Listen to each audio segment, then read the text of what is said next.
Vice President Kamala Harris, in many ways, answering 3 days of speeches at the Republican National Convention and perhaps pre-budding what we're going to hear tonight from Donald Trump when he gives his primetime address. Basil Smikle, well written. Absolutely. Well delivered. Absolutely. Well ad-libbed here and there. But in the midst of a time when congressional leaders and even Barack Obama are reported to be saying they are worried Joe Biden can't win, at the heart of the question is, isn't it, can Joe Biden effectively make the case we just heard from Kamala Harris? Well, I thought he can. I thought he did over the last few days in many ways. But it's a wonderful ticket. Like, I'd love Joe Biden as president. I'd love Kamala Harris to be president. And in fact, if Barack Obama, Nancy Pelosi, Chuck Schumer, and Hakeem Jeffries did after the debate what they're doing now and stood up for Joe Biden collectively, we wouldn't have had this conversation over the last couple of weeks. But they didn't. So here we are. Where are we? Where we are is that in a couple of days, the DNC is going to have to make a decision about where they want to go. They're either going to stick with Joe. We said more than a couple of days ago they had to make a decision. No, but there actually are some hard deadlines coming up, unfortunately. And what that means is that Joe Biden is going to, it looks like he's still sticking to what he said all along, which is that he's in the race and he's old school. I understand that. If he's going to lose this thing, he wants to lose it on the field of battle. And he thinks he's earned the right. He's done enough to earn the right to do that. That's absolutely right. Now, there are these fundraising concerns and, of course, the concerns about folks that are running in these battleground states and districts. The fact that Obama has come out now and made these comments means that it looks like there's a movement to further shift donors and other organizers away from Joe to some space that we don't know yet. Can I read to you something from this reporting that we first broke last hour that at least there are some people in Biden world who think it's close to the end? Yeah. A person with knowledge of the projections said the Biden campaign now expects it will only raise 25% of the big donor money it had originally projected to raise in July, further downgrading the expectation last week that large dollar fundraising would be down by as much as 50%. No, it's striking. I understand why these leaders are making this decision. I don't like it often, but I understand it strategically. But did they cause it?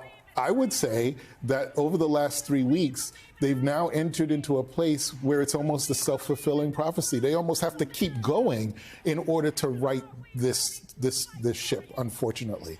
In some ways, it doesn't seem like there's a path back. They have to keep going forward. Now, having said that, if they do decide to replace Joe Biden at the top of the ticket, it better be swift. It better be decisive.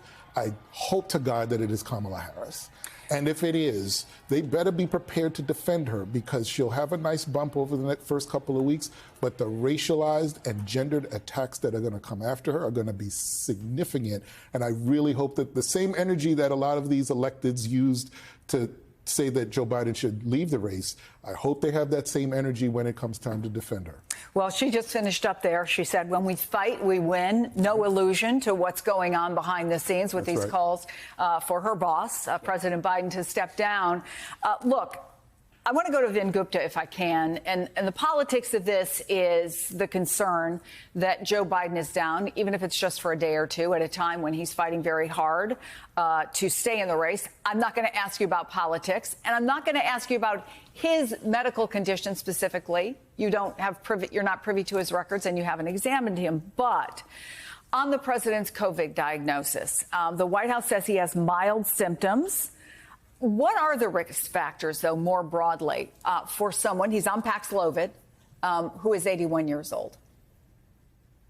Well, Chris, you laid it out beautifully. And what I would say is anybody that's 81, age by itself, as we've talked about over the years, in and of itself puts you at risk for severe illness, whether it's COVID, whether it's a different type of disease, infectious or not. Age, unfortunately, is a risk factor for severe illness, ending up in the hospital. We know coexisting conditions, and he has a few, also puts you at risk. But his doctor is right on point with evidence-based medicine. They gave him a first dose almost immediately after Paxlovid, after his positive test yesterday.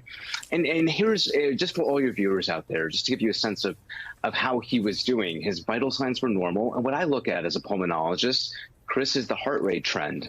If the heart and the lungs, if you're not breathing abnormally fast, the heart rate's at a normal resting heart rate trend, say 60 or 70 beats per minute, and that's not changing, that tells you that your heart and your lungs are actually not under stress. So it's, the tools that we have available to us at home, if you're wearing a wearable device, if you have a pulse oximeter, you're worried that you might have an infection. I know a lot of people are getting COVID these days. Look at your resting heart rate trend. If it's changing, let's say you're normally 60 beats per minute or 70, maybe it's now 80 or 90 and you're feeling unwell, that's telling something about the stress that your body's experiencing. I'll lastly say, we talk a lot about perception and optics for the president. It's not going to be uncommon to expect that he might have some laryngitis, some lingering impacts on his voice after he gets over the acute phase of his illness, which apparently is mild. But it's not unusual to have a softer voice, which I know has gotten a lot of scrutiny from the president after his debate. So we should have some anticipation that he might be having a ramp up back to normal baseline, but his voice might be impacted. When you say a ramp up, let me ask them what the CDC guidelines are, because they've changed, right? And when I talked to Quentin Fulks, a top campaign aide, last hour, he said, he's working, he's making phone calls, he's talking to people.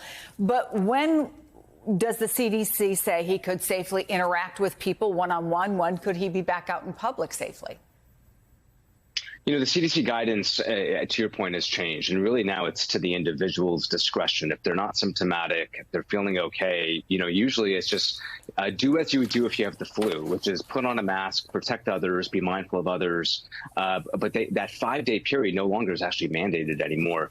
For the president, I would say that, he's leading by example as the leader of the United States. So him isolating until a negative test is important. It sends a powerful message that this is still something to take seriously.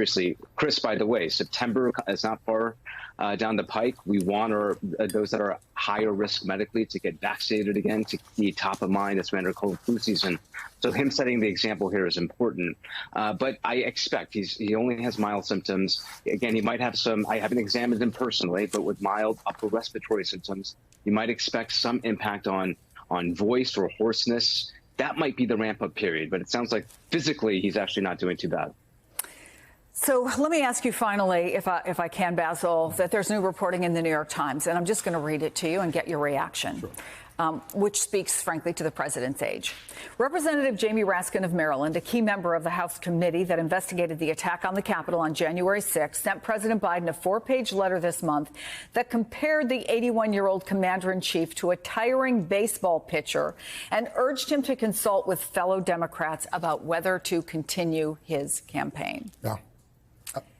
There's a lot, if the reporting is correct, there are a lot of conversations that are going on.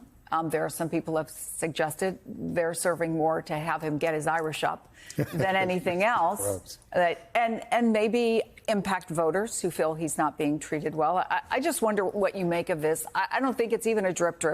There's been a lot in the last 24 hours. No, that's absolutely right. There was a point where I thought we may have turned the corner, and we really didn't. You had David Jolly on earlier, and I want to echo something he said, and I've said before. When you talk to a lot of voters on the ground, they want to stick with the guy that got him here. They do. So in many ways, this seems like a conversation among the leadership and with the leadership to push him out than the actual base of the party.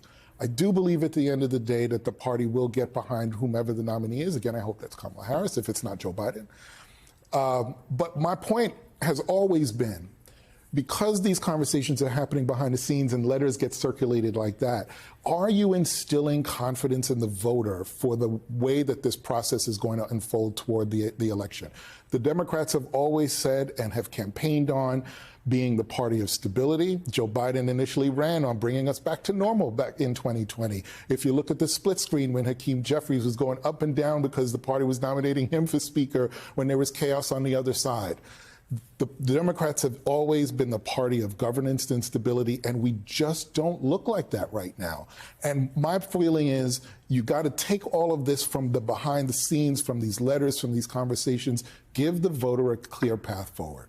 Hey there, MSNBC fans. I'm Luke Russert, and be sure to join me, Rachel Maddow, Jen Psaki, Lawrence O'Donnell, Steve Kornacki, Joy Reid, and many more September 7th in Brooklyn, MSNBC Live Democracy 2024. Click on the link for ticket information. We will see you there.